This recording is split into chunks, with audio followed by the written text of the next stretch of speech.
Through அவுட்டே அவர் எப்போவுமே ஏதாவது ஒரு இம்ப்ரவைசேஷனோ ஏதாவது ஒரு ஐடியா சொல்லிக்கிட்டே இருப்பாங்க. அவரே சொல்லுவார், எங்க நான் ஒரு நல்ல அசோசியேட் டைரக்டர் சார் அப்படின்னு சொல்லி.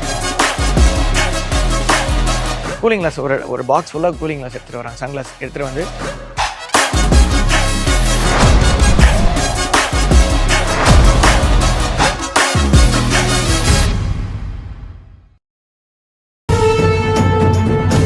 ஏன் கிளாஸையும் சேர்த்தா மொத்தம் 9 கிளாஸுகளையும் 9 கிரகங்களாக நினச்சிக்கோங்க.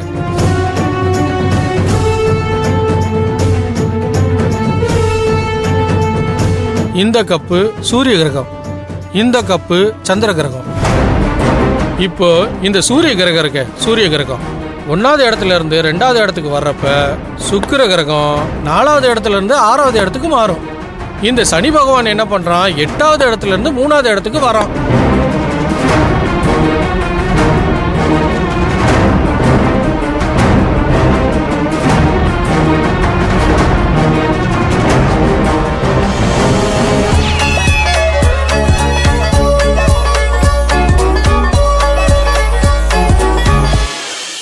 இந்த 9 கிரகங்களோட செயல்பாடும் இப்படி தாங்க இருக்கும். கிரகங்களை பத்தி புரியுற மாதிரி நல்லா விளக்கமா சொன்னீங்க ஜோசியரே, ரொம்ப நன்றி. என் பிளானையே கெடுத்து குட்டிச்சோறாக்கிட்டீங்களேப்பா. சிந்து, காப்பி எடுத்து எல்லாருக்கும் கொடுமா.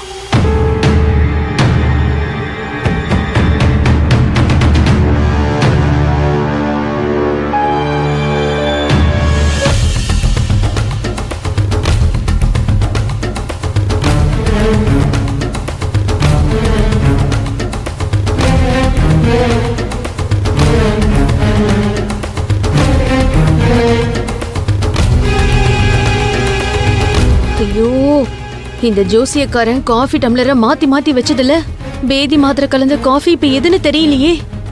எல்லாம் வேற ஒரே மாதிரியில இருக்கு.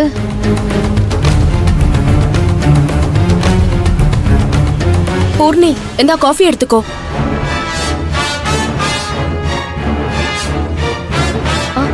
ஆஹா, எனக்கு காஃபி வேண்டாம். வேணான்னு சொல்லக்கூடாது, எடுத்துக்கோ. ஏன் வேண்டான்னு சொல்லக்கூடாது? நீ காஃபி எடுத்துட்டு வந்து கொடுத்தா அதை கண்டிப்பா குடிச்சே ஆகணும்னு சட்டம் இருக்கா என்ன?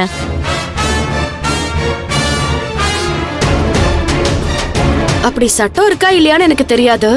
ஆனா நம்ம வீட்ல இருக்கிற எல்லாருக்கும் நான் காஃபி போட்டு கொண்டு வந்திருக்கேன். எல்லாரும் அவங்க காஃபியை எடுத்துக்கிட்டாங்க. கடைசியில இருக்கிறது 2 கப்பு, ஒன்னு உங்களுக்கு ஒன்னு எனக்கு.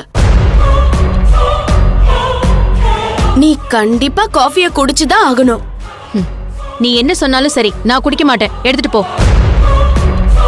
ஏ பூர்ணி, சிந்து எவ்வளவு பிரியமா காஃபி கொண்டு வந்து குடுக்கறா, அது வேண்டான்னு சொல்ற? இவ குடுக்கற காஃபி எல்லாம் நான் குடிக்க மாட்டேமா. அப்படியா? என்னங்க, இத புடிங்க. சிந்து, அந்த ட்ரே என்கிட்ட கொண்டாமா. குடு, நீ எடுத்துக்கோமா. நீ காஃபி எடுத்துக்கோமா, உனக்கும் சேர்த்து தானே போட்டிருக்க. சிந்து கொடுத்தா வேண்டான்னு சொல்லிட்டேன், நான் உன் அம்மா குடுக்கறேன், எடுத்துக்கோ. அம்மாவே வந்து ட்ரேய நீட்டி காஃபி எடுத்துக்க சொல்றாங்க. ஜோசியருக்கும் காஃபி குடிச்சு ஒன்னும் ஆகல. மத்தவங்க இப்பதான் குடிக்க ஆரம்பிச்சிருக்காங்க. பேதி மாத்திரை கலந்த காஃபி எதுன்னு தெரியாம நான் எப்படி குடிக்கிறது? காஃபி எடுத்துக்கிறதுக்கு எதுக்கு இப்படி தயங்குற?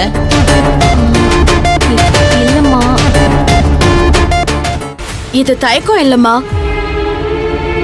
காஃபி குடிக்கிறதுக்கே பயப்படுறாங்க.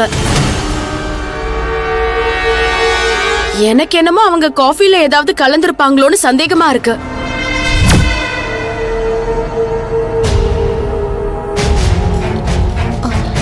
ஏய், காஃபில நான் எதுவும் கலக்கல. சும்மா வாய்க்கு வந்ததெல்லாம் பேசிக்கிட்டு இருக்காத. அப்படி எதுவும் இல்லனா தயங்காம காஃபி எடுத்து குடிக்க வேண்டியதானே?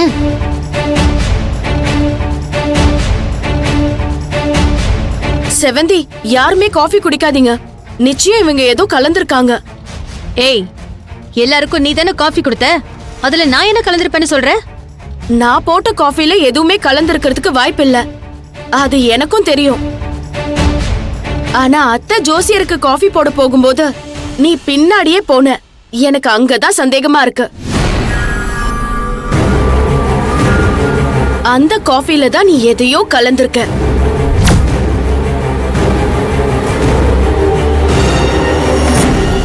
எனக்கும் கூட சந்தேகமா தான் இருக்கு சிந்து. கிச்சன் பக்கமே வராதவ ஏன் வந்தான்னு நான் கூட யோசிச்சுட்டு இருந்தேன். நீ சொன்ன மாதிரி அந்த காஃபில தான் இவ எதையோ கலந்திருக்கணும்.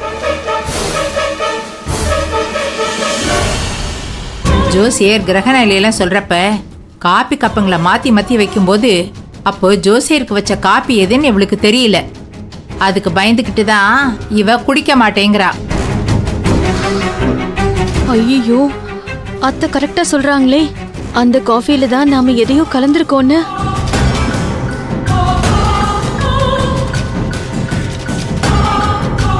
அம்மா, சிந்து நீங்களும் சந்தேகப்பட்டது சரிதாம்மா. இவ்வளோ சொல்லியும் காஃபி எடுக்கிறதுக்கு அவ தயாரா இல்ல பாருங்க. ஏய், மரியாதையா உண்மையை சொல்லு. காஃபில என்ன கலந்த? இப்ப சொல்ல போறியா இல்லையா? இப்ப என்ன, நான் இந்த காஃபியை குடிக்கணும் அவ்வளவுதானே? குடிக்கிறேன்.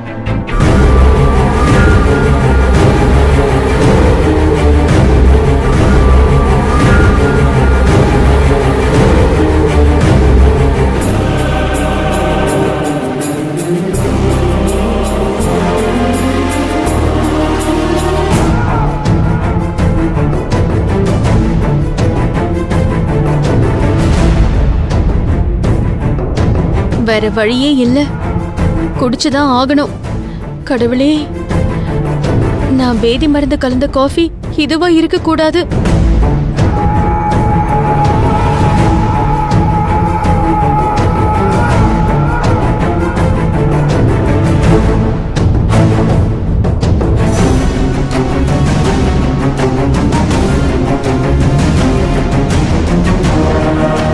சரி சரி விடுங்க, முதல்ல பொருத்தம் எப்படி இருக்குன்னு கேட்போம். ஐயா, சொல்லுங்க. ரகுவுக்கும் சிந்துவுக்கும் பொருத்தம் எப்படி இருக்குன்னு சொல்லுங்க. பொண்ணுக்கும் பையனுக்கும் ஜாதக பொருத்தம் பிரமாதமா இருக்கு. ஆ,